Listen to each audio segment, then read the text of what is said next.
welcome to Talk of the Town. I'm your host, Michael Jacobi, and we're continuing talking baseball, and delighted to have one old friend and one new friend with a very strange name, but I plan on saying it. Jean Fruth. Yes, that's Perfect. her name, and I did say it. So for those of you keeping score at home, that's one in a row. And my old pal, Jeff Idelson. From Grassroots Baseball. Now, the last program we talked about your background at the Hall of Fame, and we will now continue to talk about your involvement in sports photography. The last show you talked about, we kind of ended by you saying you weren't a very good football photographer.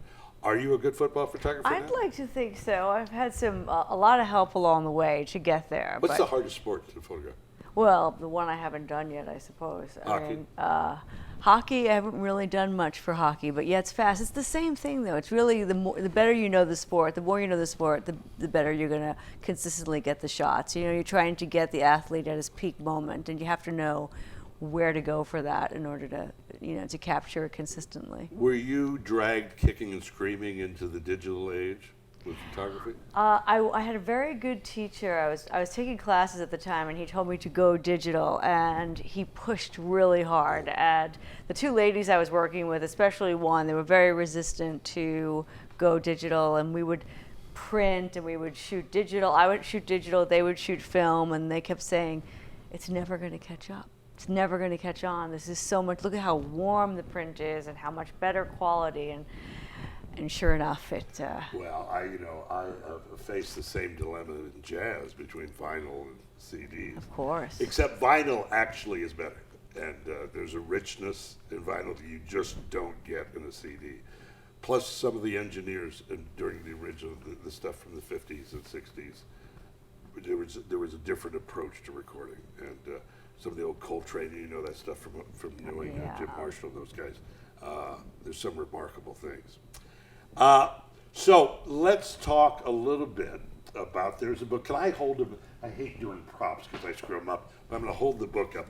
This is a book called Grassroots Baseball, and it is absolutely marvelous. And I don't mean this, you and I talked about this on my radio show once, and I mean this as a compliment, but it's kind of a coffee table book. Yeah, I don't mind saying that. Yeah. No, it's not. It's literature. But it's a marvelous book filled with photography, needless to say. And Jeff, what you've brought to the table on this, talk a little bit about the narratives that are involved in the book. Yeah, well, Jean had all the photography and the countries and the regions laid out, and she said, look, the best way to really take this book forward is to have a Hall of Famer be tied to each area so that they could talk about what it was like to grow up there and their stories of success and how they got to where they were. So we made a list. There were 13 chapters that have Hall of Famers involved, and there are 3 chapters that don't have Hall of Famers because there isn't a Hall of Famer from Mexico, there isn't a Hall of Famer from Curacao, and there's not a Hall of Famer from Japan. And I said to Gene, we need to make like 3 deep because there's no way these guys are all going to say yes. And when I reached out, they were familiar with Gene from being the Hall of Fame's traveling photographer, loved the concept, and every single one said, what, are you kidding me? Of course I'll do this. And we had great success. When you were talking about where there isn't, the Dominican Republic came to mind. Was that Marichal? Yeah, we used one Marichal there, and then Mexico, Fernando Valenzuela, Curacao, Hensley Mullins, and Japan is Ichiro Suzuki. Yeah, actually, for the Dominican Republic, we used Vladimir Guerrero. What am I saying? But we did use Juan Marichal, so you're both right, because we have the Caribbean series as its own chapter, and Juan Marichal talked about the Caribbean series and also about growing up in the Dominican Republic. Yes. We have Tony Perez, who does a marvelous job of telling his story of starting off in Cuba and then having to make the choice of playing Major League Baseball. What a great story about the Cuban player Randy Aronazina from Tampa Bay. I mean, what a profoundly inspirational story where he loves baseball, he wants to make a living, and his mother said, just go. And they escaped Cuba. There's 6 guys. I think one of the other Tampa Bay players maybe that had also made the majors may have been on the raft or the kayak, or whatever the hell it was, and sailed across the Gulf of Mexico. to get to freedom and a big contract. How about that? Yeah, I mean, and there's more than than him. There's many stories of these players who, and Tony Perez's story, of just having to make a decision of whether to see his family when the door was closing. Yeah. And El Duque, there's all those years. So there are these magical baseball places which you guys have captured. Not the least of which is Dominican Republic, Cuba. There's the Bronx, where you have this one of my favorite pictures in a playground in the Bronx. But it must have been a real joy. Not only I always think of The Scout, the Brendan Fraser film, where he's Steve Nebraska. He's in Mexico. That's great. But to go to these out of the way places. And kind of live the tough life of a scout for a bit, and to see baseball in its purest form, with joy at its highest level. Talk a little bit about going to Cuba, and I'm going to have you tell the story when you were there. I don't know if you were together with See the Stones. Oh yeah. Okay. Yeah. Tell me that story in a minute, but tell me first the impressions. Yeah, of Cuba. no, I mean, I've been to Cuba quite a few times. The first time was actually with a friend of mine who is really all about jazz. So we were going, and he loves baseball, he loves jazz, sounds familiar. And so we photographed jazz, and then of course I said, when are we gonna, get to the baseball? And so my friend Rick took me around, and I got a great first round of Cuba through his eyes, and it was wonderful. And I knew immediately I would be back there for the baseball season, because baseball, they didn't have much there. They were already in their playoffs, so half the team stopped playing. And so I immediately booked my second trip to be all about baseball, and then continued to go back to the island and really shoot all over Cuba, not just in Havana, to be able to tell the story. And what a wonderful story it is. I mean, so you guys were down there, was it pretty close after President Obama opened Cuba, or normalized relationships with Cuba, and the Stones were there? Tell me that story. Yeah, so the Tampa Bay Rays went to play in Cuba, and Gene was there documenting, and I was there as well. And all of us, as part of that trip, and President Obama was there, Senator Kerry was there. It was quite a big deal. And the Rolling Stones played the first outdoor show of that size in Cuba, and I believe was it 500,000? Yeah. 500,000 people there. Free concert. Free concert, and it was they astounding. Ran out of churros. That's how big a deal it was. Yeah, no, but it's outstanding. It was outstanding and a lot of fun, and Gene shot some of it, which was great. But you realize the difference between the U.S. and Cuba, where in this massive group of people, is just everybody paying attention to the music. Yeah. Nobody's on cell phones. There's nothing to eat. There's nothing to drink. There's no merchandise. It's just music. And baseball's the same way. Yeah. Baseball. They know their ball. The book, and I'm going to continue to wax elegant on this. The book is so marvelous. And I know throughout the show we're posting some photographs from the book.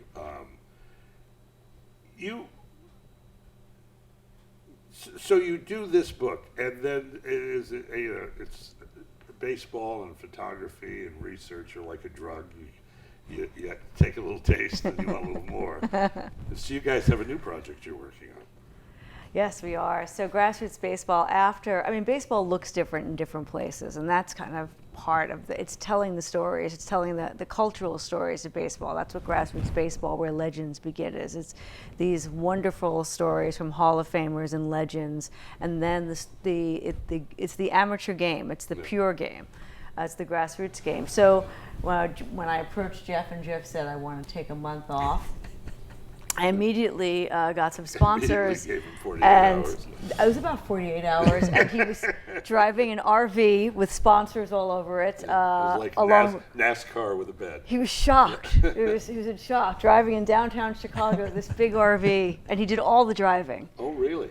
Every mile of it. Well, no, Trevor Hoffman drove. Hall of Famer Trevor Hoffman drove. He wanted to drive for just a short period of time to the ballpark. Did he get the save on that?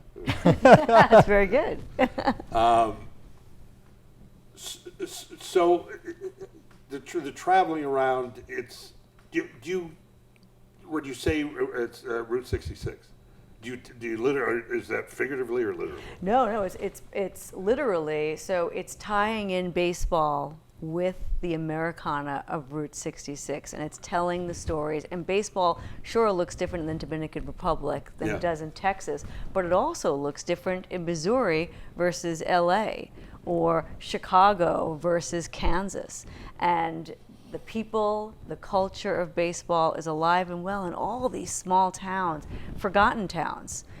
But you just go along this route, and it's really the stories and the people and the volunteers and the connecting generations.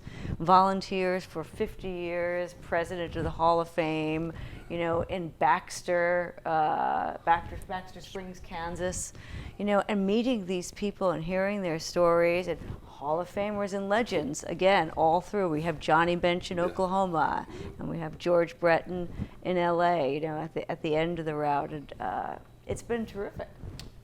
We're talking to Gene Fruth and Jeff Idelson. I should screw up his name. And Jeff Idelson. We're going to take a quick break and get back and tell you just a little bit more about this wonderful project. You're watching Talk of the Town. Thanks for joining us. Keep Jazz alive. Hi, I'm Michael Jacobi, executive producer of Jazz on the Plaz, with that simple request. It has been said that 1,000 years from now, 3 things will be remembered about America: the Constitution, baseball, and jazz music. Throughout this most difficult of summers, we have produced Jazz Off the Plaz, a series of live streaming concerts, keeping musicians working and the community comforted with music in the safety of their own homes. And we've done it all through private donations from people like you. Yet, like so many nonprofits these days, we are facing an uncertain future. For 17 years, we have been here for you.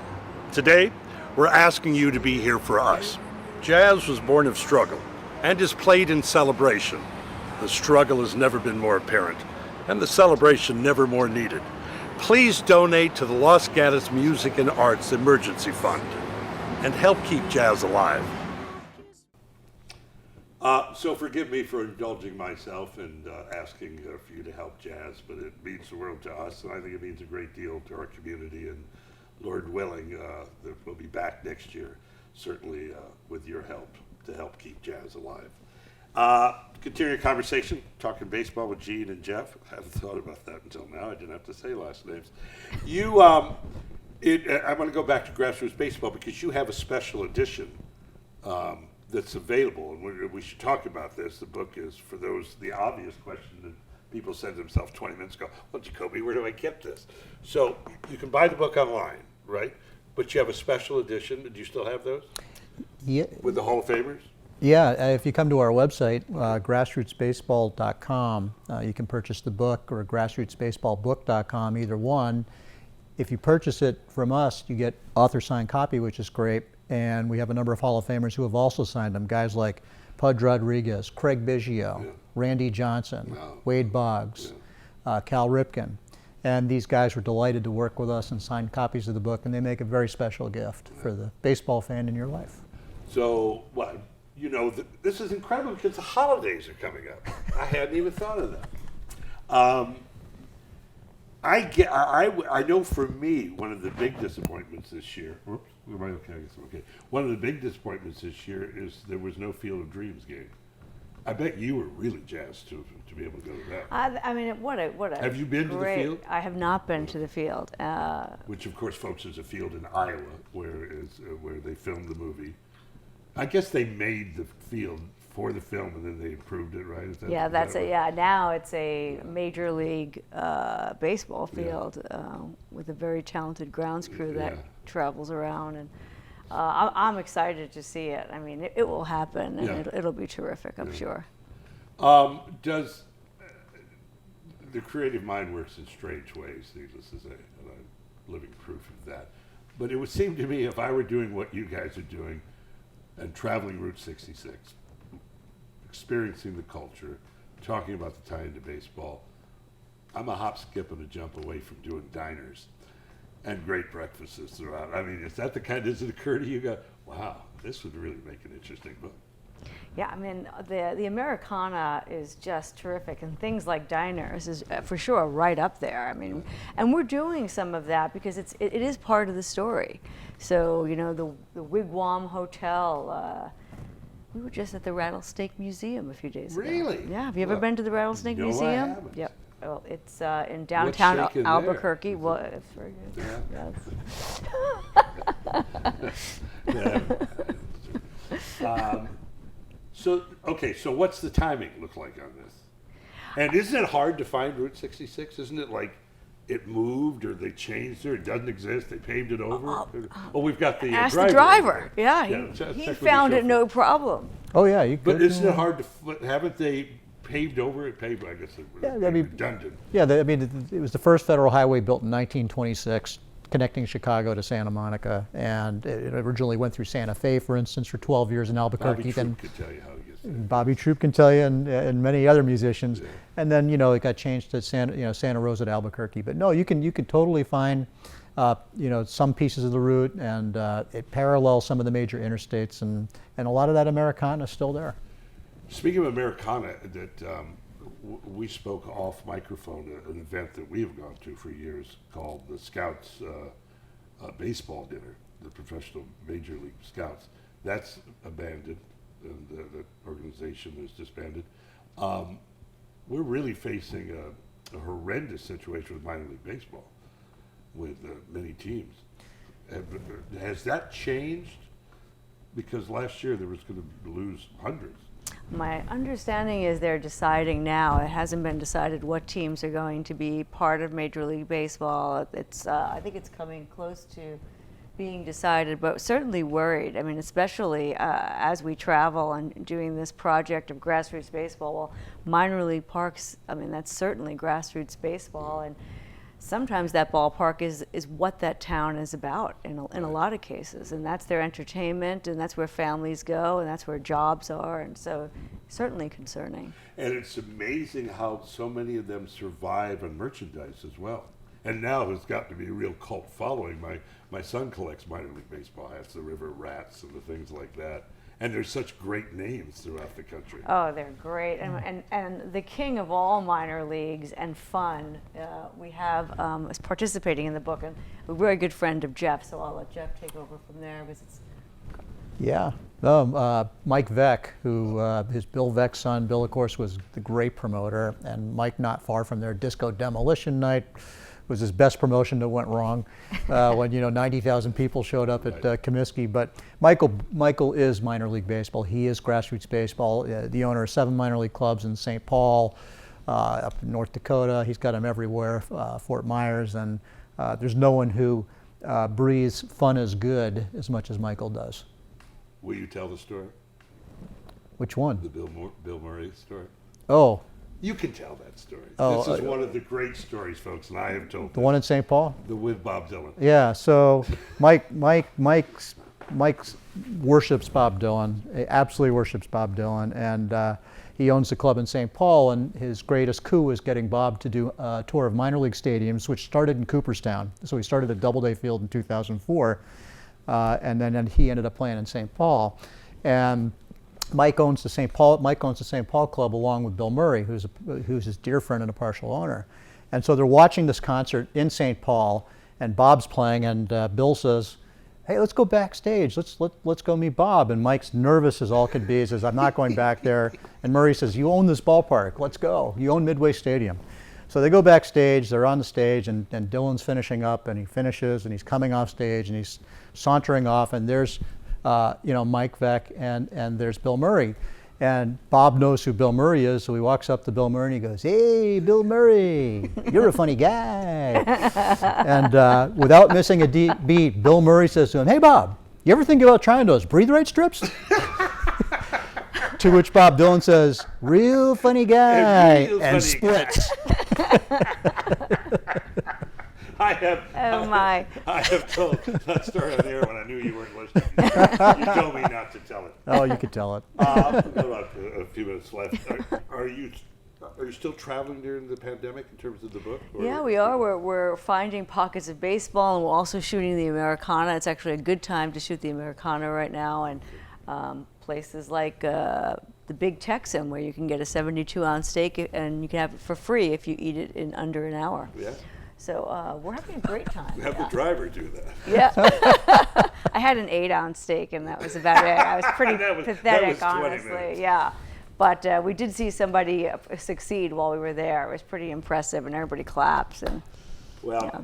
folks, if you have a baseball fan on your, and it's pretty, I don't know where you live if you don't, on your gift list, this is a perfect gift.